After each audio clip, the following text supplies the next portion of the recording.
Social hello মিডিয়ায় বন্ধুরা, সম্প্রতি আজকে একটি একটা ভিডিও ভিডিও ভাইরাল এরকম হয়েছে। ভাইরাল হচ্ছে সোশ্যাল মিডিয়াতে। আমি আশা করি ভিডিওটা দেখেই যাবেন। যদি না দেখেন শুধুমাত্র আমার ভিউজ আসবে না, আর আপনাদের কিছু ক্ষতিই হতে পারে। ভিডিওটা একবার দেখেই যাবেন।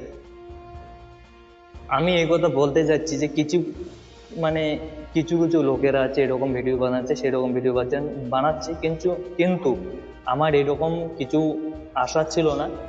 আমাদের আশা এটা যে আমাদের বাঙালির যে একটা খাবার আছে, স্বাদিষ্ট খাবার, সকালে চা দিয়ে আমরা সবাই ভালোবাসি একটা পাম্পস খেতে, পোস্ট খেতে, বিস্কুট খেতে খুবই ভালো লাগে সবাইকে, এভরিথিং।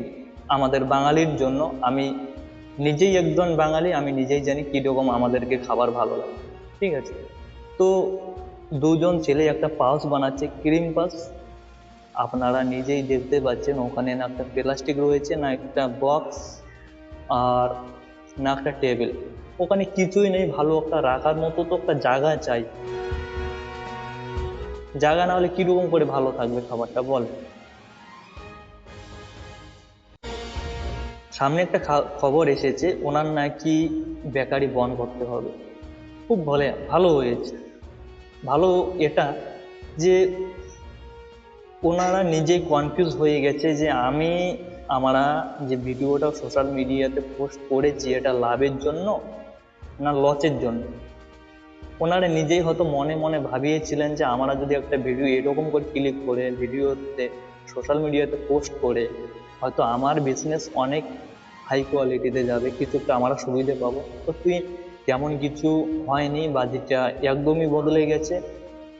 আর কে এই ভিডিওটা আপলোড করেছে ওনাকে অনেক অনেক ধন্যবাদ। তার কারণ আপনারা নিজেই দেখতে পাচ্ছেন ভিডিওটি এইরকম খাবারের আমাদের ইন্ডিয়াতে কমই নেই, আর এরকম আমাদেরকে খাবার চাই না। আপনারা যখন দোকানে যাবেন, যে কোনো শপে যাবেন, যদি আপনাদের পছন্দের কিছু খাবার, ধরে নাও এই ক্রিমটাই দেখা গেল এটা খুব ভালো ক্রিম, এটা আমি নেব, আমাকে খুব ভালো লাগে।